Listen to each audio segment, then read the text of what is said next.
if you're listening out there, you know, I shouldn't really be saying this, but I'd like to see you try and come and stick yourself in front of a camera and interview. I think the World Championship should be stopped. That's all I'm going to say. It takes over your life. Honestly, it takes over your life. And I sat there and cried for 5 minutes because I honestly, genuinely thought I'd never finish. I love trials. Trials is my life. Welcome, Trials Riders. So this is actually the first podcast interview we ever did, and it was with none other than Richard Midgley AKA Milky. For those of you that don't know, Milky is the English-speaking sales rep for Offroad Action, who are based over in Belgium. Now, Milky's a big guy, but it's safe to say he's got an even bigger personality. And after spending some time with him, you can't help but become a fan. Enjoy. This Downtime podcast is brought to you by BVM Moto. Shop online or in-store for great deals and get professional advice on your favourite bikes, parts, clothing and accessories. So yeah, where are we? We're currently in a hotel room in a place called Durven in Holland. It's Sunday evening of Trial GP Zelhem 2019. Just been out for a nice meal, haven't we? Yeah. Who was there? Well, it's been quite a hectic weekend for us. We arrived on Friday. We've done something new this week from Yitzi with a container, showing off some new collections and some bikes from riders of us, and we've also had a casual corner where people could buy some casuals, t-shirts, hats, hoodies, stuff like this. But with us being a little bit of a distance away from the trial, it's been a bit hectic on a night. So tonight's been the first night we've really had something to eat. So we ate with Jan Cardinals, the boss, and my travel companion, Mr. Peters. Obviously, Craig was there, and then we had the legend that is DL12, Mr. Lampkin. He's got a good sense of humour on him, hasn't he? He has got a good sense of humour. I think it helps, you know, being a Yorkshireman like myself. Oh wait, do you reckon he'd get upset that if we said that we all went to McDonald's for ice cream? No, we enlightened Dougie's horizons this evening. We took him for a McFlurry after we'd eaten. That can't be true. Do you reckon he has had one before? Surely. I'm not sure. I bet you know. I'm actually not sure. I think it could have been his first one. But yeah, we were also joined by Paul Martinez and his mechanic Suka, and Suka's daughter Lyra. She's been working with you lot, hasn't she? Yeah. So Suka comes to the office quite a bit, and last year they came for the round in Belgium, and he brought Lyra with him, and she's been doing some stuff for school last year, and she went to a few events because during the summer holidays she obviously gets a bit of time off from school. So yeah, she did a bit of filming last year when we were doing the live at the Trial GP. So yeah, she comes and helps us out at the office sometimes, and you know she's really good at what she does. She's Spanish, isn't she? Yeah. She speaks how many languages? 3, I think. I think she speaks good at English. I think. English, Spanish, and a little bit of German. Yeah. But yeah, she's been helping Mr. Peters out this weekend with video on the trial today on the Sunday, and we made some interviews on Friday and Saturday morning with the riders She was doing a bit of the presenting the same as you then. Yeah. You know, we were a partner this week at the Trial GP in Zelhem. We're also going to be a partner next week in Combelau in Belgium. But Jan Peters made some, footage for the trial to explain to the people that had come from the local area and the VIPs and stuff that to find out what trials was. So yeah, it's been a pretty hectic weekend. It's been absolutely scorching. We've both got pretty bad British tans. We've got like refresher tans, which refresher tans. If you follow us on Instagram, maybe you've seen. But yeah, We're looking a bit red and sore now. but yeah, and tomorrow, which is Monday the 24th, we have a trial school on the terrain in Zelhem with Dougie, Jan Peters, Franzi Kadlec, Pau, and then the local rider that's Alex van den Broek that made the sections. So yeah, it's going to be good. I think we've got like 40 odd riders coming, split across two sessions, a morning and an afternoon. So yeah, we're looking forward to that. And then And that's going to be riding in the same like area where the top boys have been riding today. yeah, as far as I'm aware, they were Yeah. talking while we were having dinner this afternoon about they'll take them and ride some sections. And Dougie was giving Pau a bit of a hard time because he's Pau's team manager, because Pau's riding for the Vertigo Factory this year, and he hasn't had the best of days today. For Pau's. Where did he finish in the end? Do you know? I think he was 7th today, which, yeah, for Pau's not the best, but it's certainly not the worst. Yeah. So yeah, Dougie said he's going to take him back and he's going to ride some of the sections that he made a bit of a boo-boo on. But yeah, that's what the plans is. That's what we're doing while we're here this weekend. So yeah, it's pretty hectic. So like, I don't know. It's weird, like being out with you and that this week. It's a weird job you've got, isn't it? Really. Do you know what I mean? It's not your average 9 to 5. Oh no! It's definitely not 9 to 5. And how did you even what did you start off with? Like, how did you get into like the trials world as such? In general or work related? Well, I mean, first of all, I take it you've ridden trials yourself, haven't you? Yeah, well, how old were you when you started? Bit of a life story. I am born and bred in Silsden, which people in the UK, Yorkshire, people in the UK. Is there many trials around that way? Many trials, flipping heck, yeah. So yeah, I'm from Silsden originally. If you're from Silsden, the Lampkin name in Silsden is like, the Beckham name in football. Yeah. Everybody knows Dougie. Everybody knows John.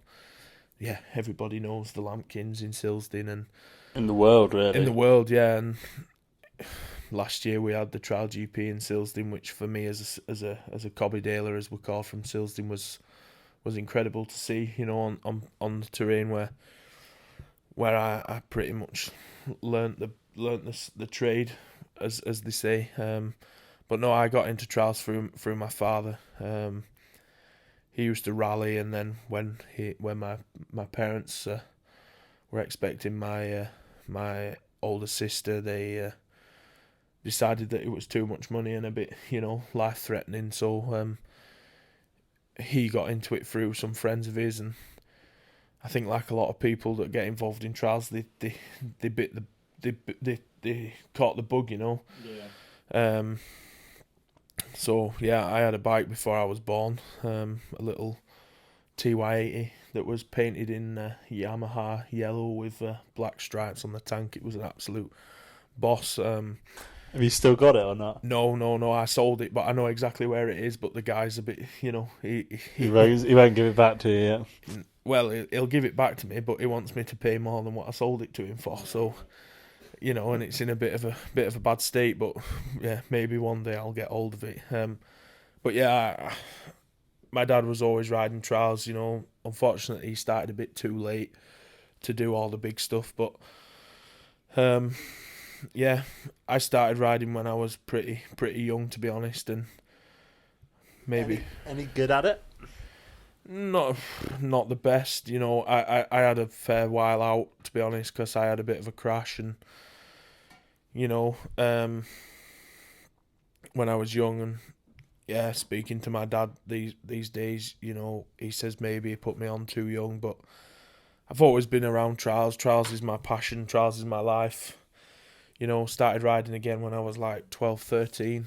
Done a bit, here and there, and then basically, the more I, started getting older and stuff, you move on to doing a bit bigger trials in the centre and stuff like that, and going a bit further down country and stuff like this. But because like you've done how many Scottish 6-day trials? I've finished. I'm gonna say 14, 15, 8. I finished 5. Yeah, Finished 5. How many have you? Like, 5 from 5. Yeah. Pretty good going then. Yeah, that all came about basically. When I left school, I did a bit of engineering, but realised it wasn't for me because I'm a people person. Messed about a bit at school, like you do when you're a lad. Ended up working in a department store, which I absolutely hated. And I was lucky enough to be at a British Championship with a friend of mine, as a minder / driver, talking to John Lampkin, being a Silsden boy, and we just sort of got talking about what was happening, and he asked me what I was doing for work, and I told him, and he said, yeah, swing by and we'll maybe have a chat and talk about it. And this is John Lampkin, who Beta UK importer. Beta importer, yeah. And he's doesn't live that. How far away did he live from your local town? Just over the hill, so like 3 or 4 miles away from where I'm from, and the business was in Silsden, so pretty much on the doorstep. Started working for him in 2012 and was there till sort of end of the summer 2016, so pretty much 12, 13, 14, 15. Was there nearly, pretty much bang on 5 years, and it had always been my dream to ride the Scottish, and I'd said to John a few times that I wanted to ride the Scottish, but didn't think that I was good enough. And I've got John Lampkin to thank a lot for where I am today and for what I've achieved in trials. I'm not saying I'm Dougie or Tony or whatever, but John sort of took it upon himself to get me to the finish of the Scottish, and I've been a few times helping my friends out with their dads, running around in the van all week, and been and watched it quite a few times, and love it, Scotland, love the Scottish. And in 14, the dream became a reality. You got the bag as that. You got the Scottish bag. Yeah, I was told as I finished the trial. I'm not gonna lie to you, Craig. It was the hardest week I've ever had on a trials bike, and if you look at the results, which I don't really want you to do, I had a lot of marks, and I'm not gonna lie, I lost time penalties every day apart from Monday and Monday, Friday, and Saturday. So 3 days out of the 3, I lost time penalties. This was in your first year? Yeah, this was in 2014, and I think unless someone's ridden it though, you can't describe it, can you? What that trial was like. No. And I'm not making excuses, but 13 was wet the last year that I went up and supported my mates, and then we went in 14, and I think it was as wet, if not wetter, and the moors were terrible. The rivers were deep, There was a lot of water, and I battled my way through on my 250 Beta. Got to the end, and I'm not gonna lie to you, and you'll know this feeling when I came off the moor at the end of what's it called, Glen Nevis. There, I cried. I actually full on went through the time control, handed my time card in, and I was in between the Forest and Town Hall Bray, and I sat there and cried for 5 minutes because I honestly, genuinely thought I'd never finish. So yeah, balls Town Hall Bray up, which I think it's not the section it used to be, though, is it? This is no. Town Hall Bray is the last section of the Scottish 6-day trial, which is where they hold it in the high street, don't they? Yeah, and you come down, and I think the full population of Fort William stood there, and it's pretty daunting, to be honest. And you go and walk it during the week or on the Saturday when you get up there, or the Sunday when you've got a bit of time to kill between scrutineering and the parade, and it doesn't seem that steep, but when you've battled around the 6 days on your bike for 6 days, you get to Town Hall Bray and it's like climbing Everest. Yeah. Not gonna lie to you. Yeah. But yeah, and I came down to the podium, and there was quite a few guys from the local centre and, you know, dealers and stuff like that, and people that were there, and basically congratulated me. And yeah, a lot of people from the local centre in the Yorkshire Centre, which I was riding for when I was living at home, being from Yorkshire, said that I'd never do it. And I'm a very determined person, and I got the bit between my teeth during the week, and I had a few times where I was putting the bike in the back of the van and we were going home, but my mum and dad told me, you know, just think of how many people have said you can't do it and you want to prove them wrong. And yeah, I got to the finish, and Gary Pears, a guy who's ridden 30 Scottishes, you know, he knows what he's talking about, came to me and said, Milky, congratulations, mate. He says, but you've got a problem now. And I says, oh, what's that? He said, the Scottish is one of them trials that you'll do once and never do again, or you'll do once and you'll never not do it again. And yeah, I said, well, that's me done. I've done what I wanted to do. Went to the presentation, got my finishers awards, you know, got some presents off people that you know were there supporting me all week, and went out on the town with the lads, and we had a really good time, you know, which is what trials is about. You went out and got drunk then? Yeah, I was only out about an hour and a half because I was absolutely knackered and could hardly hold my pint glass. But yeah, got in the van on the way home on the Sunday after having a McDonald's breakfast, which is it seems to be the tradition now with us as a family, going to Mackey's on the Sunday. And my dad said to me, are we booking the chalet we're in for next year? And I said no. I said that's it. You know, and we set off in the van. It's about a 6.5 hour drive home to Silsden, and I think we'd got about 3 hours down the road, and I'd slept for about 2 hours 59 minutes of them. And my dad says, are we going back next year? And I said maybe, but I wasn't sure. And then about a week later, when I'd got everything washed off and got my bike back to how it was, he says, are we going back? And I said, hell yeah. I says, that's it, you know, I've got the bug. And yeah, we're sat here in 2019 and I've finished 5, started 5. Unfortunately, I didn't ride this year, but we'll come on to that later on. And you're going to be entering next year, I take it? Oh yeah, definitely. I can't have another year not riding. It absolutely killed me being there and not riding, but this year, I suppose, what, you were going around after Jan Peters? Yeah, so I had a little crash just after the Scottish last year, and at the time didn't realise what I'd done, but I'd basically destroyed my scaphoid in my left hand. Went travelling with work and did some trials and stuff, and you know, being a northerner, I'm pretty made of hard stuff, and walked around with it broken for near on 7 months, I think it was. 6 or 7 months, and basically realised when I was at the Scott trial with Jan riding round that there was something wrong. Yeah. So I had that done and ended up having an operation on that to pin it, and quite a big operation. So was told, you know, I can't ride, and sort of made an entry for last year and didn't get in through the reserve, through the ballot. You know, there was a lot of riders, 540 odd riders, which was, it's incredible for a non-stop trial. But yeah, so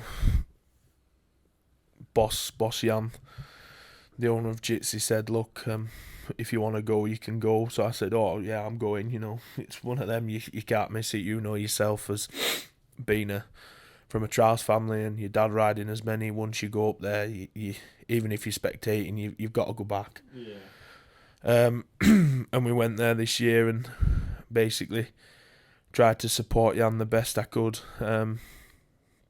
We also had one of our French riders, Benoit Dagnicot. He was riding for the first time. Ex, you know, trial GP rider. Yeah, top route, France, all this lot, you know, pretty good rider. Yeah. He was there first time. won the first timer award. Had an awesome day on the last day, dropping one. And he cleaned the whole of Ben Nevis, which was quite an impressive ride, because that's where Dougie and Dibbs lost their marks on the Saturday. Sorry. It's always known, isn't it, as being like the killer kind of last week to try and like stir things up a little. Oh bit. yeah.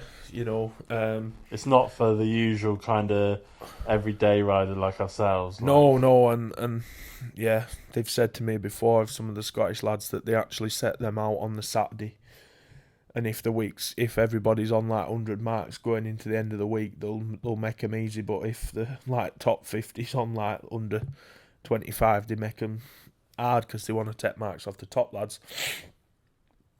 Which is, I understand it's got to be done, Yeah. But yeah, I was there. We did some content for Jitsi. We tried to go live as much as we could, but yeah, in the Scottish Highlands, it's not the best signal. So we ended up making videos of groups of sections every day, and yeah, it's a bit difficult being a spectator up there because you can't really like jump in and out of section groups. You've got to sort of try and set your stall out and say, right, today I'm going to go here, park up, do a bit of a walk. But we tried to bring as much as we could.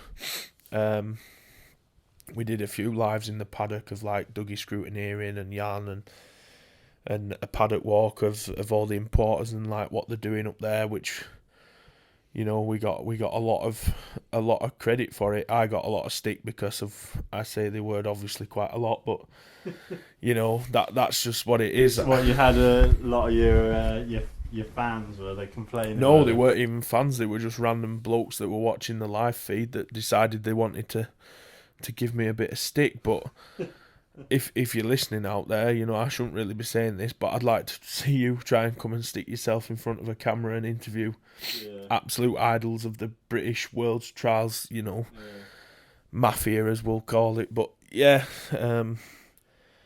I was sick at the end of the week of people asking me why I wasn't riding. I'll definitely be back next year. That's if I get a ride. It's difficult to get a ride up there, but I've got ways and means. You did like with Jits as well. You had like your daily vlog. Yeah, well, is that one of the more popular kind of vlogs that you do, or is it more of your abroad ones, like further afield? Have they been more popular? Do you know? Or? For us, like our Scottish ones, the ones that like I film when I'm riding, it seems to generate the most interest so far out of all the stuff that we've done, which has only really been our local kind of nationals and such, rather than the Scottish 6-day trial. But you've been a bit further afield, haven't you? Yeah, well, the whole thing with our video log series came around in 2017. So I started working for Jitsi / Offroad Action, which is our distribution company, in 2016, at the end of 2016, and at that time I'd put an entry in for Scotland, and Jan Peters had been a few times and said, right, next year I'm going to ride. And I've got a few friends, as I should say, up there, and try to pull the strings and through people that I knew through being in the trials industry, for us to try and get as close to Dougie as we could to make the videos as we'd done years before.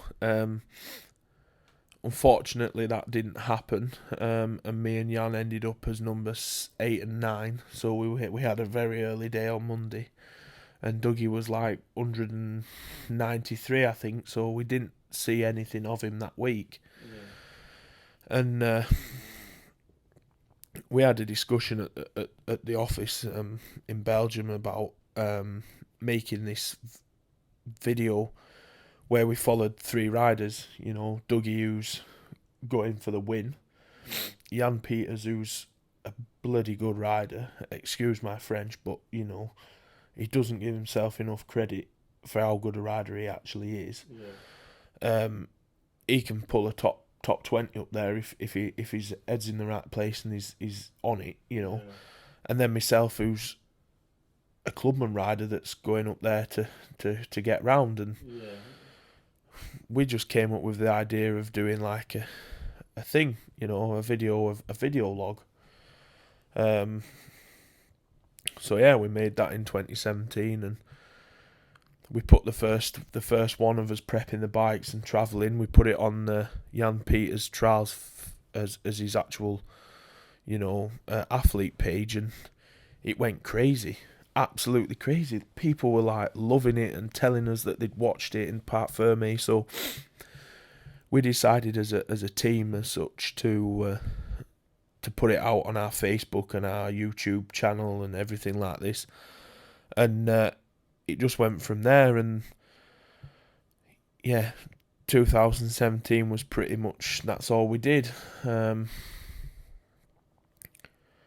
into 2018 last year, we decided to try it a bit further afield, and yeah, it's pretty much taken off. We've been to I was just looking like at the YouTube page now, like the videos and such, and it's like you've done like the 3-day in Spain together, haven't you? Yeah, so this year, in preparation for Scotland, we had a little trip down to Spain, and we went to shoot with Dougie for some content. And was it the Santiago's a 3-day, yeah, absolute awesome trial. I had an entry, but unfortunately, due to my hand, I couldn't ride. But I was given the all clear by the doctor to ride a bike, so I rode around as a minder for Jan, and basically made pictures and videos of the weekend. You know, we went to Canada in 2008, end of 2018. Yeah, we've been to Spain, we've been to Sweden, we've literally a few weeks ago come back from America. But anybody that's listening that thinks that I just travel for fun, I'm a salesman for Offroad Action for Jitsi, and I cover, you know, a lot of the customers that speak English. Well, all of the customers that speak English. So it's also a business trip for me. What countries do you cover then? Really, England? Pretty much all the way from the west coast of America all the way across to Australia. Yeah. So yeah, like America, Canada. Well, bits of Canada because there's the French-speaking part of naturally. Yeah, England, Ireland, Wales, Scotland, Eastern Europe, Scandinavia. Going further afield is like, you know, Greece, Cyprus. Yeah, you got a lot then. Really, Australia, yeah.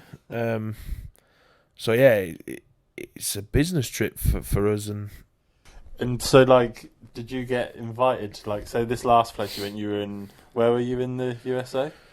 So yeah, the USA. We literally came back from Scotland on the Monday, and yeah, Wednesday morning we flew out to Texas. And how did that come about? Like, did you all decide at work, like, oh, we want to go to Texas, or no.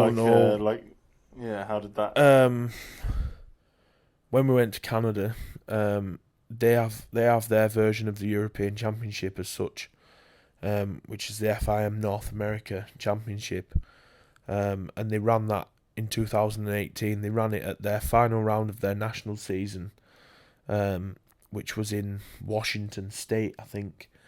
And then the following weekend was in Vancouver. So, yeah, as a business trip, we hopped on a plane and flew out to Vancouver and basically rode the trial. And, you know, if anybody's ever met me, they know that I'm a very likeable person, and I'll talk to anybody. You know, I'll give anybody the time of day. And Jan's pretty much the same. He can be a bit shy at first, but we made such a good impression that Christy Williams, who is like she's a legend in North America. She's been a few times women's pro champion, and she's ridden world championships and stuff like this. And she got involved with a trial that they run in the States. It used to be called the Pro-Am, so the professional and amateur trial. And it's now called a Super Trial Series. And it's run by a guy who's called Ron Salmon. He is the team boss, I would say, of the Sherco Scorper importer now in the USA, and basically he runs like an exhibition trial in this little quaint little town in Texas, which is like, it's got the oldest dance hall in America, just to let you know. The oldest what? Dance hall, yeah, where they do a bit of line dancing and side steps. And did they get you having a go at it? no, but when we were there, they had like this do on, and there was some people properly line dancing dressed as cowboys and everything. But yeah, Jan got invited to ride this trial in Texas, and we thought, okay, it's a good opportunity to go and see the customers that we have in the States. And you know, it's always nice to go to America. I don't know if you've ever been, but America's crazy. So we started planning. We then realised that the following weekend there was the first round of their national series.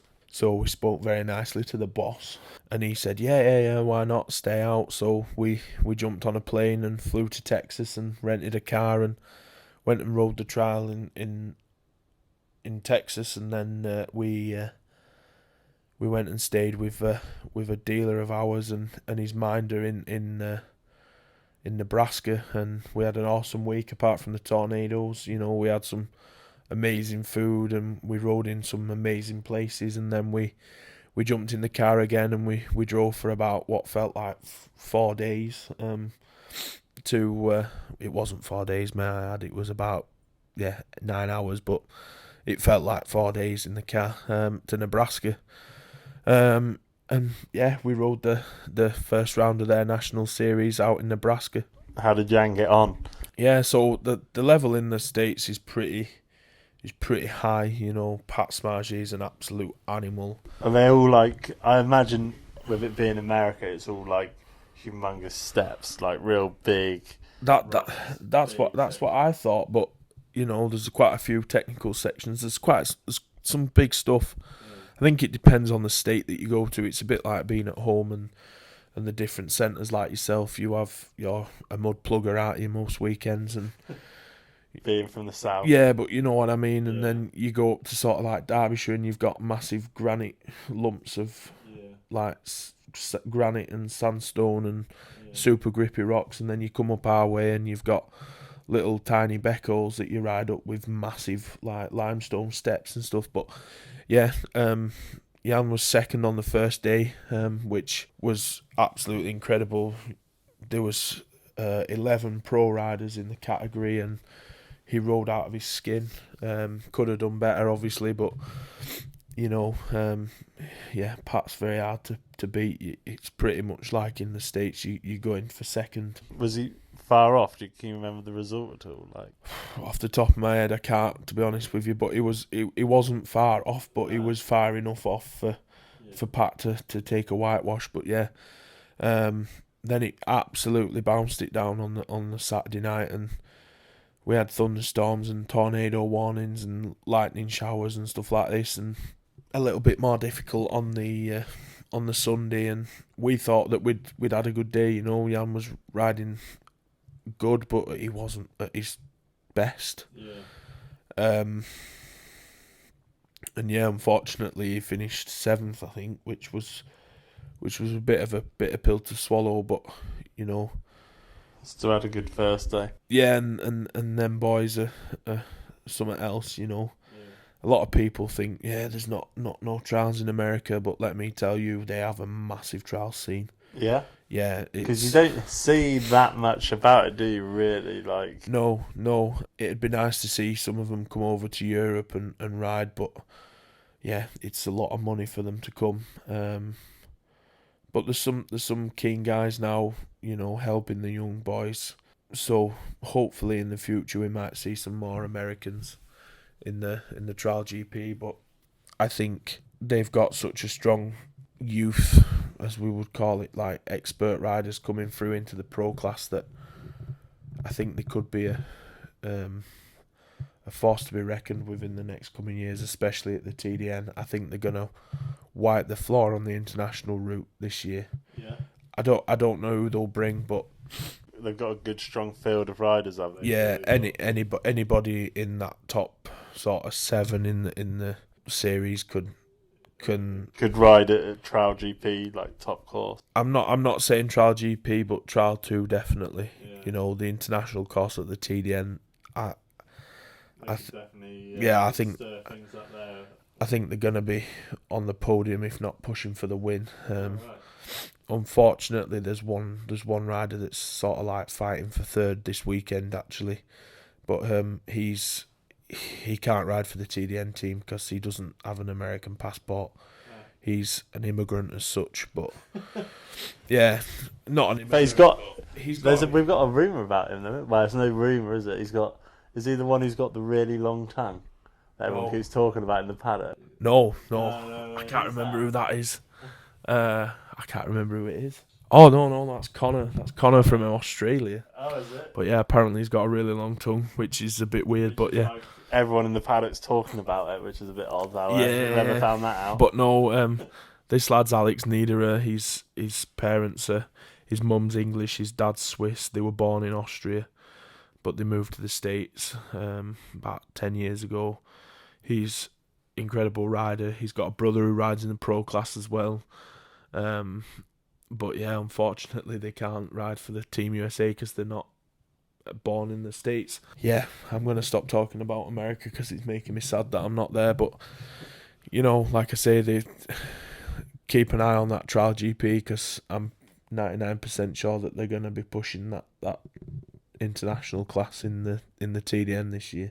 So when did you start working for Jitsi again? I started working for Jitsi in 2016, October 3rd, 2016. So you've been there a couple of years now then? Yeah, nearly 3. And you're enjoying it? It seems like, well, you've had to move to Belgium, haven't you? You've had to change lifestyle dramatically, I suppose, to do this job. Yeah, when I was in talks about the job, I was told that if I was going to come to work for them, that I would have to up sticks and leave my beautiful home county of Yorkshire, which was quite a difficult decision for me. I'd always lived at home with my parents, and I'd always said to everybody that I'd stay at home until I was in my mid to late 30s. But yeah, I up sticks. I packed everything up, all my worldly possessions, and jumped in a van, and my dad dropped me off in Belgium. And yeah, I've been there nearly 3 years, and it's a lot different to Yorkshire. But there's a lot of things I miss at home, but there's a lot of things that I don't miss, and there's a lot of things that I like about being in Belgium. So you used to live with your parents before you moved over to Belgium? Yeah, I lived at home in Silsden, and And now you're in an apartment on your own, so it's a bit in a foreign country as well. Yeah, it was difficult at first, but you've got to knuckle down, and like I said before when I was talking about Scotland, you get the bit between your teeth, and you've got to get on with it. Like I said before, I've had a few wobbles, being homesick and stuff, but yeah, I'm still there. I'm loving life. I get to travel the world. Yeah, being with you these past 3 or 4 days, it's kind of, you can tell you definitely love your job, but I think you kind of would have to really to do it, because like you say, we've been been leaving at 7 in the morning, and we get back at 8, 9 o'clock at night. Yesterday we got back at 10:30. Yeah. But yeah, no, to do something like this, if anybody's out there that wants to sort of get into this game and sales or something like that, you've got to be 155% committed. It takes over your life. Honestly, it takes over your life. I don't know what you're like working at the shop. I think you're probably going to be in the same boat as me. You know, you never get time to switch off. No, it's like your hobby is your job, isn't it? So yeah. On the Sunday, which is like your one day where you think, I need to switch off from work or whatever, you're a trials rider, so you go to a trial and you're still part of it, aren't you? Yeah, massively. But no, I love trials. Trials is my life, and yeah, it might sound sad, but yeah, that's it. You know, I'm living the dream at the moment. You know, I was 26 yesterday, and I'm still young. I'm no commitments, which is why I came out here. You know, no wife, no girlfriend, no kids. Which, yeah, it's crazy. You know, you just gotta get on with it. I never thought I'd go to the States. I've been there twice. I've been to Canada. Hopefully, if you're listening, Jan Cardinals, we'd like to go east. But no, hopefully we can go and sample and visit some dealers in Oz and places like this. But no. But then I suppose it's not all just travelling though, is it? Like, what's on a normal day-to-day basis like? Where are the offices? Is it in like one big warehouse at Jitsi? Is it all one big place? When I started, we were in we're on an industrial estate like any other business. We had a little office and a warehouse, and the company expanded so much that we had to build a new office and a warehouse, but we tagged it onto the old one. So, you know, not a normal days. We come in at around, 8:30, 9 o'clock, and sort of check the emails from the customers, check the orders, sort of just drink a few coffees, just sort of check everything's alright with the orders, check in with the warehouse crew, talk with Jan about when stock's coming in, and Jan's sister who's also in the business, and yeah, call dealers, let them know about new products. We're a very diverse team. We've got a German that works for us. We've got a French guy. We've got another English guy who works for us. We've got like the rest of Belgians, So we're a very diverse team. But yeah, normal day-to-days, day in the office. It's not manual labour, but sometimes it's mentally straining. I can go home at 5 o'clock, and that's when the real work starts. When you've got all the dudes that have been asleep while you've been at work calling you and stuff. But as I said before, you've got to be 100% committed, and if you're not 100% committed in the job, like with the travelling and stuff, then yeah, it's not for you, I don't think. Yeah. Do you travel to many of like the world rounds, or is it just selected ones? Or well, last year we were the media partner for Sport 7 and Trial GP, so you were at every round. I personally wasn't at every round, but we had a representative at every round. But we do get to travel a lot. There's also times when you've got to knuckle down and not always get your own way, and you've got to stay at the office. But I love being at events. I love the camaraderie with the riders. I love the whole atmosphere of events, Europeans, Worlds, even the British Championship. Sometimes, when I've been there, it's a good crack. I get on well with a lot of the riders, and yeah, it's just fun. So what do you do, like, say this weekend? Like, you've been mainly kind of staying involved with the with this new kind of what do you call it? This new unit you've got? In the zone, which is like a shipping container that you've had kind of converted into like a meet and greet area, exhibition isn't it? unit, I'm gonna call it, I think is the right word. But yeah, it seems like it's worked quite well. Like, it's been real popular, hasn't it? Like this weekend, there's been loads of people there. But yeah, they've all been to come and have a look, haven't they? And you've been chatting a lot, and a lot of them do seem to speak English quite well, and they've obviously seen a lot of your videos and that as well, haven't they? They all seem to know who you are. Craig's even got some fans out here, which is I do. Pretty cool, But no, this weekend has been quite an interesting one, really. We were here in 2017 for the European Championship. I was minding back then for a friend of mine from England, and we spoke with Dick and Jan, who the boss was speaking with Dick Bolton, the guy who run the trial, and he told him what his vision was, and Jan immediately said to him, "Yeah, let's jump on board." Like, if you've seen the videos, they don't really have much to ride in Holland. It's pretty flat. Let's just put it out there. But Dick and his team have put in so much work. So we decided, yeah, we're gonna go. And we had the prime spot in the location right beside section 14 and 15 and the qualification section on the Saturday, and the podium and the VIP area, and we had stickers giving out, we had posters, we had the full works, we had the new collection which is dropping on August 1st, which will be available from BVM. It's not hard work, but it's hard work mentally. You stand. It's a long day, isn't it? Like today, I've pretty much seen, I think, 4 riders ride 2 sections, if that, which I don't mind.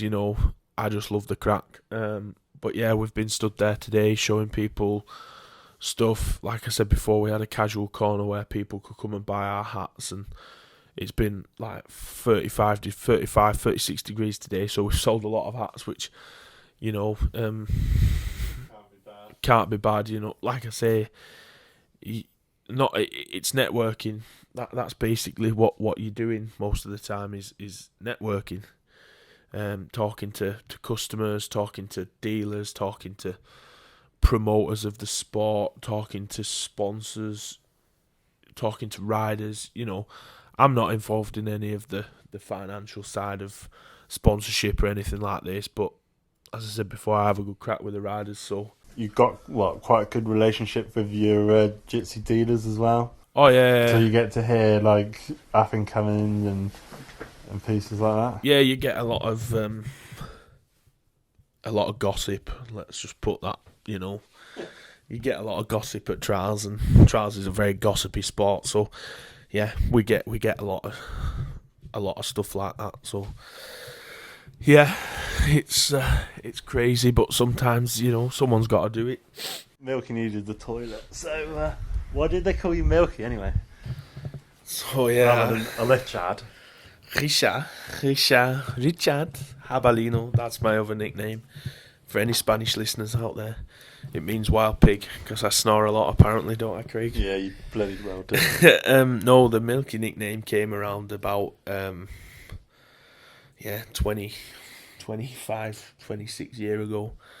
Well, not 26 years, because I'd have only been like two days old.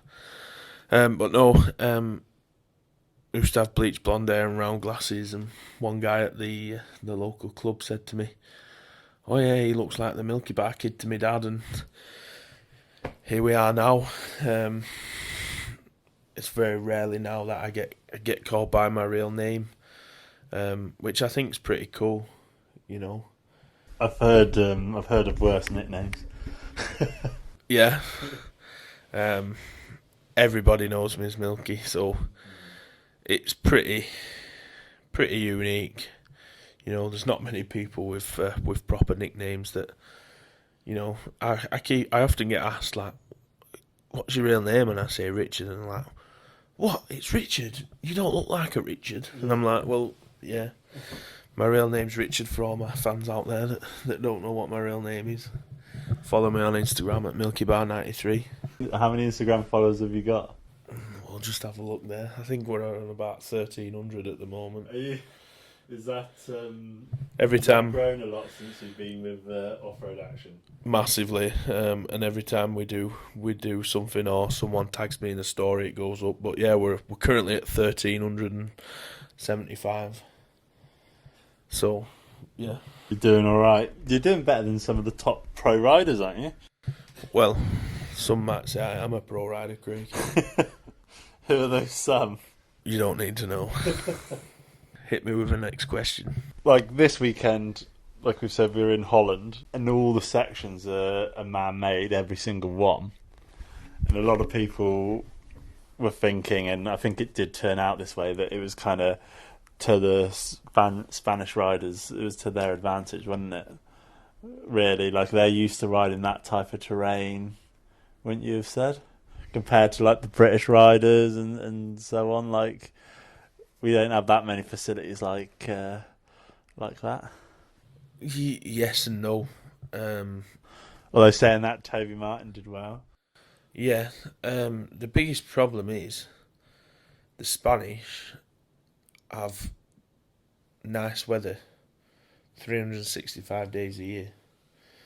Plus they've got like places like Park Moto, Castoroli, places like that where they're all man-made.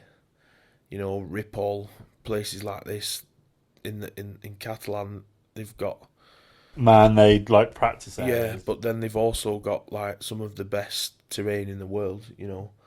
Like Navas, Gava, Taraday. The Spanish riders are just good. But yeah, the trial here in Zelhem, as I've said before, it's on a flat field that's been made into a mound, and yeah, the sections are all man-made, but it falls into the Spanish hands. But then again, like you said, the kid that won the 125 was from Austria, so I think a lot of the riders that I spoke to on Friday after they'd walked the sections and Saturday morning, they were saying the weekend was going to be either balls or bust, basically, and it was either going to be a massive clean or a massive five, and I think looking at the results from today, that's how it was, and if you had a five or more than 2 5s, I think it was hard to pull it back. With the Trial GP app, yeah, I didn't get to see that many sections, but I was keeping my eye on what was going on, and I noticed that there was like a few riders that were clean. After the first lap, Well, no, like 10 sections in, and then they had a 5, and they went from being like top 5 to nearly 25th. Do you know what I mean? In Trial 2 especially. But yeah, Marcelli was on fire today. Only actually dropped 1 in any section, and from what I've been told by a few people, it was a safety one because he knew that he could win, and so he just had a 1 to settle himself. Unfortunately, he had 3 on time on the first lap because they were all rushing. Because the sections were about 400 mile long, Yeah. Do you think also, like, there was one thing to note, and I don't see it as a bad thing though, really, but the sections were all really close together, weren't they? It was like you could easily walk around and watch the whole trial with hardly any effort at all. Yeah, well, 99% of the minders today were on foot. Yeah. And the ones that took a bike literally rode them to the top of the mound, parked them up, and never started them again. Personally, I think that today was difficult for the riders because they literally went from section 1, they didn't stop at all until section 15. And the indoor style is very hard on the riders, I think. More physical. Yeah, like I've said before, the sections were really long. It was like a sand today, and like fesh, as they call it in the Dakar, which is like really fine sand, which is like riding on pebbles, basically. One slight touch of the front brake in the wrong place and you've lost the front end. When I did manage to get a walk out, I noticed that a lot of the Trial GP lads were breaking the tape as well, because there were some big ass steps out there today with not a lot of run up. I'd like to say, like, man-made, it's almost you'd think could be harder being with the no stop rule, but then I don't know, I think they marked out really well for it, actually, didn't they? Like, maybe that's why the sections were so long, is because they were giving them, there was more where it's not one massive hill, is it? They had to keep coming back down and finding their next obstacle as such. Like, yeah, the terrain here in Zelhem is yeah, crazy. They've brought rocks from like all over Europe. Yeah. Like, I think I've heard this taken like like 20 years worth of they've been building on this site apparently. Yeah, well, they last had a world round in Holland like 40 years ago, and they've never been back. But Zelhem's been running for quite a few years, and they basically started with getting the place ready for a world round in 2010, I think it was. So, nearly 10 years they've been organising this, and they've brought rocks in from Grossoybach in Germany. They've brought it in from somewhere in Belgium, I think. They've brought rock in from all over the place, and like you've just said, Craig, top marks to the setting out team. I know that the FIM boys went round and eased a few of the sections off, but credit where credit is due. The biggest problem, you've mentioned it, the ultimatum in trials at the moment is no stop, and I'm not gonna sit here and talk about it forever, because no stop is no stop. Personally, I'm a fan of it. I know it's a bit different, but like the Scottish 6-day trial, which is a lot of arguably people say it's the best trial in the world. That's like coming from pro riders as well, top riders, and nearly 3 times over the limit, on entries. But no stop. Like I say, personally, I'm a fan of no stop in the right situation. I think for the world rounds, maybe stop allowed is the way to go, because it's more of a show. Plus, it's easier to observe, because no stop is, your determination of a stop is different to mine. And do you not think that the indoor world championship is more of a show, and the outdoor is where it gets down to like the serious business of seeing who is the best, so it's less of a show maybe? Or but I think people come from a lot of places to watch the world round, and if you're seeing, like, kids are seeing their heroes get a 5 for stopping when they haven't even stopped or whatever, I'm not saying that we've got all the answers, but personally, for myself, from what you've seen, you think it'd be, I think the World Championship should be stopped. That's all I'm going to say. But like we've just said, the Scottish 545 entries, biggest no stop trial in the world, Scott trial. I know that's crazy, but it's always oversubscribed. I think it doesn't help as well that I've been brought up with no stop. Personally, I think the British Championship should go back to stop. You think the British? The British, yeah. Even though the world rounds are still no stop at the moment. Yeah, but let me just put it out there. Explain yourself. Spain, Germany, France, Italy, pretty much every national championship, Belgium, Luxembourg, every national championship in Europe is stop allowed, and they're pretty much beasting everybody. I also have many views on the British Championship, but I'm not going to go into them because I don't want to get involved in politics and stuff like that. So have you been to quite a few national championship rounds in other countries and such? Because from what I've seen, it looks like you say, France and Spain. It almost looks like a world round event. Like it's really kind of, it does, doesn't it? When you see like the videos of it, it looks like a real kind of big put on event, and yet maybe like a British round can sometimes look like it's a club trial maybe. Yeah, but I've been to quite a few, I've been to a few Germany, I've been to a few Belgians, I've been to French, I've been to quite a few, and I don't want to sound like a big-headed, giving it all the answers like you say, but I think it's also very different cultures. You can go to a trial in France and it be a club trial, and they close the main street because they put a bar in the town, and and all the local cafes and stuff open. I think basically that it's the culture. That's all I'm going to say. It's the culture, but like the French Championship, you know, they have 5 pro riders and they're eating big stuff. Big stuff. I think stuff bigger than anything that's ever been in a British Championship. And I hate to say that, you know, but yeah, unfortunately, I think it's the truth. Yeah. I think it shows, you know, that our current, 7-time British champion, Dabble, he's only riding selected ones. I don't know whether that's due to contracts. I don't want to go into all that, you know. I don't want. Yeah.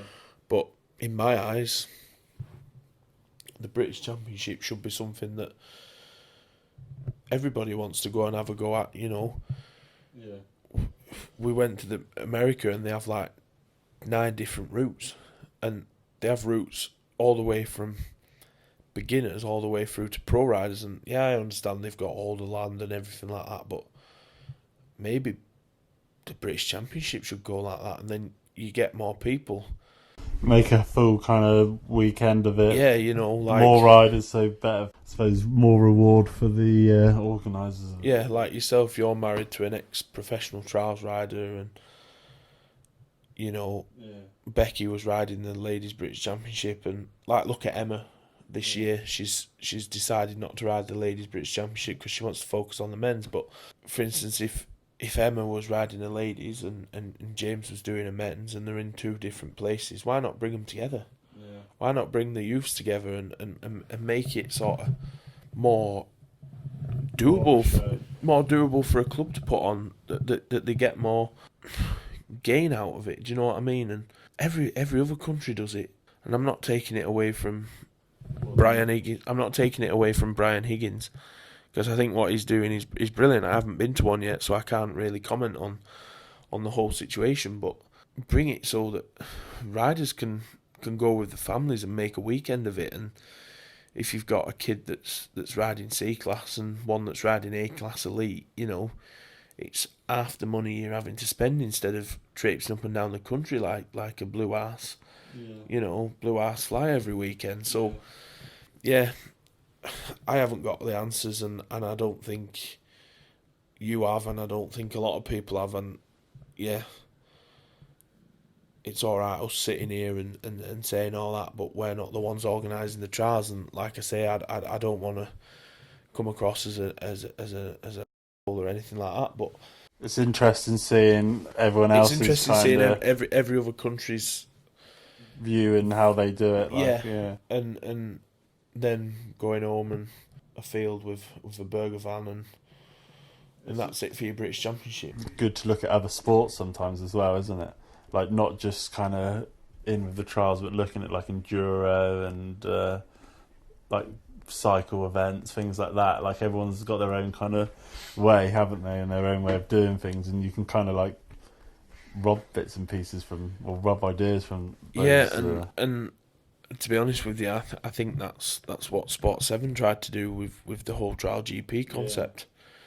And I think, like I say, some people are saying, oh, like this qualification now, it's like, some people say, oh, it's not really trials because it's like timed and such, but you try and go fast on a trials bike over a section. Yeah, but then saying that, like, it was good, you know, we could have it on at the shop, and it's something that everyone could sit around and watch, and just it was there for everyone to see, wasn't it?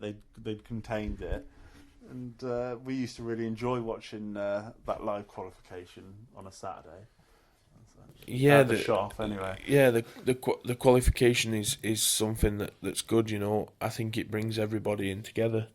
Like you said, like this weekend in Holland, there was that grandstand, wasn't there? That was seated like full. 800 people, I think. I think it had more, to be honest with you. Yeah, they were rammed on there, and they were rammed in like 4 or 5 sardines deep around the section as well, not just on that grandstand. And I think half of those weren't actually trials riders, were they? Those the first event they'd ever been to. Yeah, I think some places lend themselves to having a qualification section like Zelhem. You know, there was nothing particularly dangerous in that qualification section, but then there's other places where if it goes wrong on that quali, then it's going wrong big time. I'm not against it. I think it's a good thing. I thought it was a good atmosphere yesterday, wasn't it, with the qualification? Yeah, and the two blokes doing the commentary, they were absolute legends. They just bounced off each other. It was incredible, absolutely incredible. Yeah, it's Sunday night now, isn't it? We've just finished the trial GP in Holland, but tomorrow we're going to like a jitsi training day, aren't we? Yeah, so as I said before, we're running a masterclass tomorrow. Where there's been a partner of Zelhem, and Zelhem is an actual trials terrain, so they've left all the sections in and stuff, and they're gonna leave them for the club riders to come and have a go at, which, yeah, I think is brilliant. You know, Dick's put all the time and effort in. But yeah, tomorrow we've got the trial school. Yeah, with our team riders. It's oversubscribed. We've got a morning session and an afternoon session. Craig's in the pro category, and he's going to be riding all day, so I'm sure if you follow his vlogs, we'll get some good crashes for you. But no, that was just something that the boss came up with, that he wanted to utilise the use of the riders, you know, while they're so close to home, because next weekend we've got the round in Belgium, in Comblaupo, which is like, yeah, it's in the French speaking part, and we're based in the Dutch part in Flanders, but it's not so far away, and it's always a really cool trial. You know, spectators can follow on bikes if they've got a pass, and you can get like pretty close to the sections and follow your ride around, and yeah, the riders are staying sort of in the local area. I've personally got all the Spaniards, you know, staying with me next week, the run up to Belgium. So yeah, it's good. So rather than them going home and having to travel back again, so who is it? Powers is staying, who's a Jitsi team rider, and his mechanic, isn't it? Yeah, well, Suka does a bit of work. His minder is working sort of for Vertigo, and he's driven the factory truck up here. And yeah, it's a long way for them to go back. You know, a lot of them are staying in Zelhem and going to train tomorrow in at the trial, and you know, you don't realise until you travel a lot how much effort goes into actually doing the Worlds as a rider, and to go home tonight and then turn around on Wednesday and come back out to Belgium, you know, that's killer and money. Yeah, killer money. It's probably cheaper for you to stay out here, and yeah, you might spend a bit more money on food and stuff, but you get to chill out in the week, you know, get a bit of riding in, get a bit of a shakedown, get down to the trial in Belgium on Thursday night, and get your bike set up to go again on Friday for scrutineering. So yeah, they're all staying here.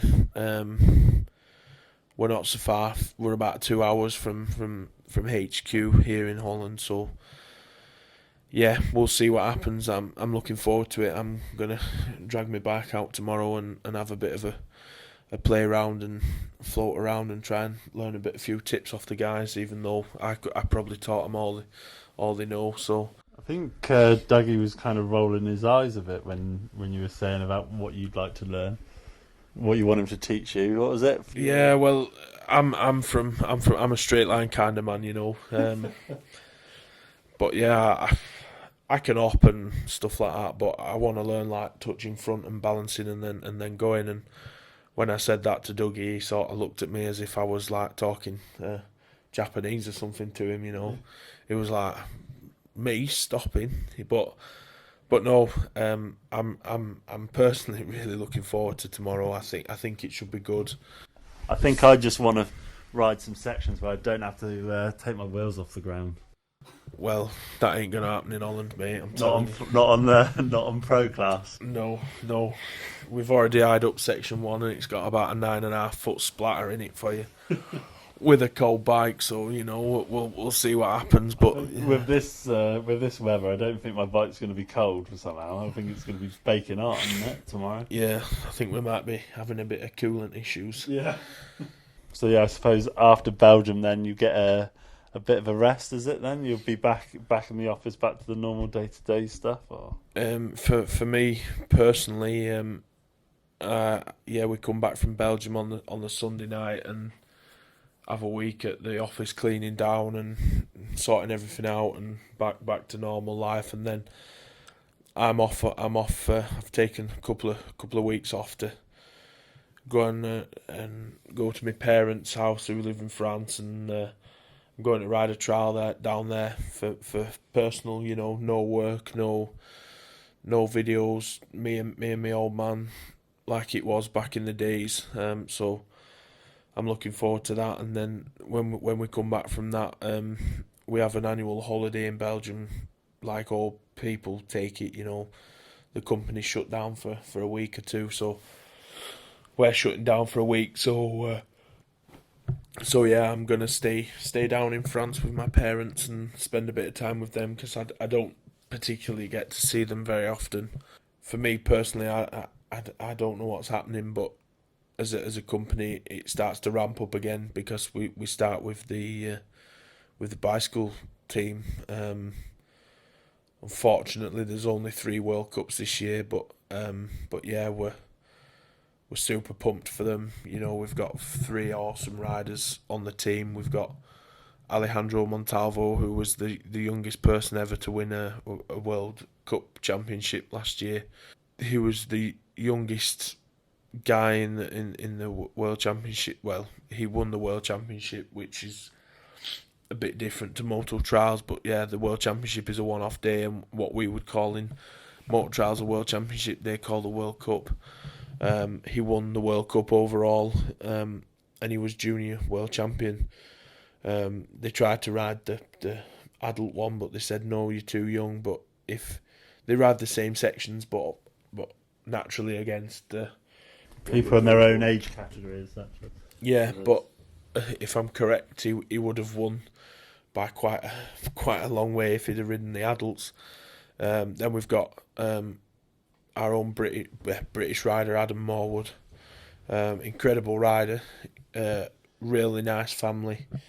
The kid rides more than he's than anything else. He's an absolute animal. And then our French panda obsessed rider on the 26, who's an absolute man mountain. He's so strong, it's unbelievable. So what do you mean panda? What are you on about? He's obsessed with pandas, so his mascot is a panda. Oh right, okay. Why is he obsessed with that? I have no idea, but the World Championships for them boys have been in China for the last 2 years, and yeah, he always comes back with panda merchandise. But yeah, them boys are going ahead and starting their World Championship, World Cup campaign, so that should be interesting. Hopefully we'll get to go to some of them, because the UCI World Cups are amazing. What them boys can do on a bicycle is incredible. And then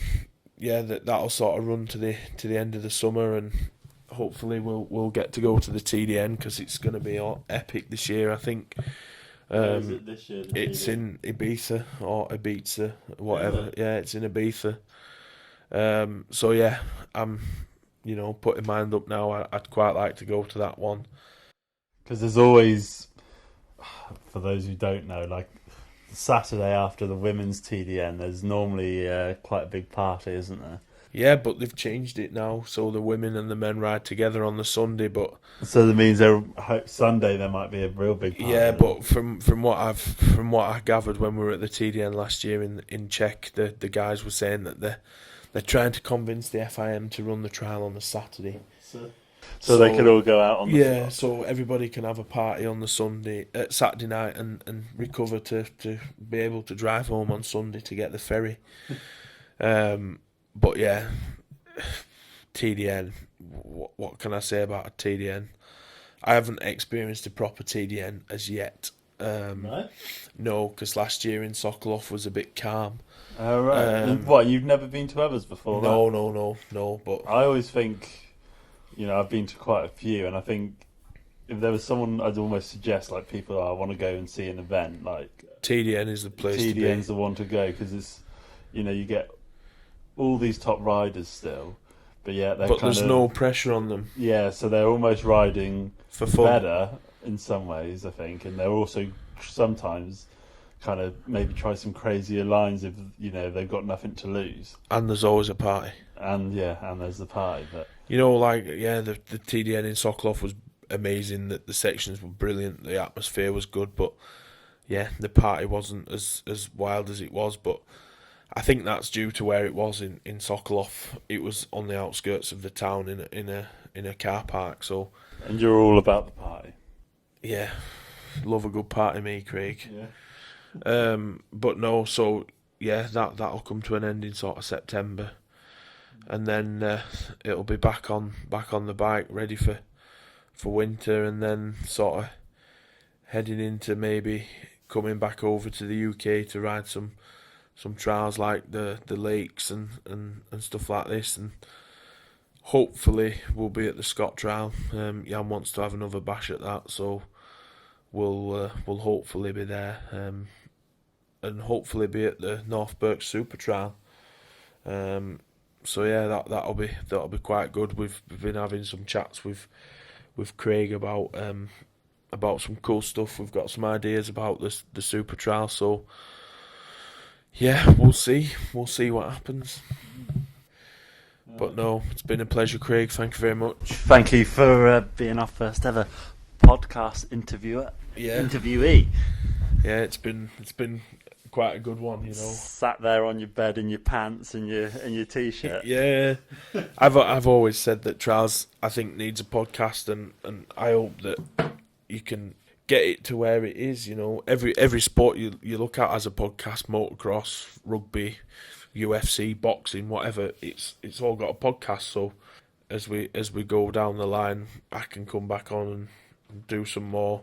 Once I get professional at it and I actually remember to save the questions. Yeah, but no, I mean, I hope you can get some riders in to do the podcast. I think that was one thing actually. I thought when me and you had to interview a few of the top riders, didn't we, for the big screen in Zelhem for the qualification? Yeah.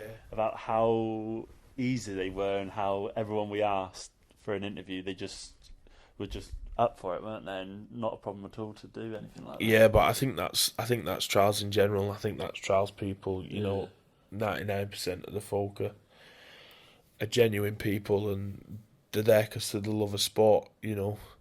These boys are here because it's their job at the end of the day, and And without this promotion and such, they're not going to have a pay packet at the end of the day. Exactly. But no, it's been a pleasure. I'm going to sleep now and get ready to send some big stuff tomorrow. Thanks for speaking with us. Yeah, no problem. Thank you, Craig. This Downtime podcast is brought to you by BVM Moto. Shop online or in-store for great deals and get professional advice on your favourite bikes, parts, clothing and accessories. Keep up to date by following us on Facebook, Instagram, Twitter and YouTube.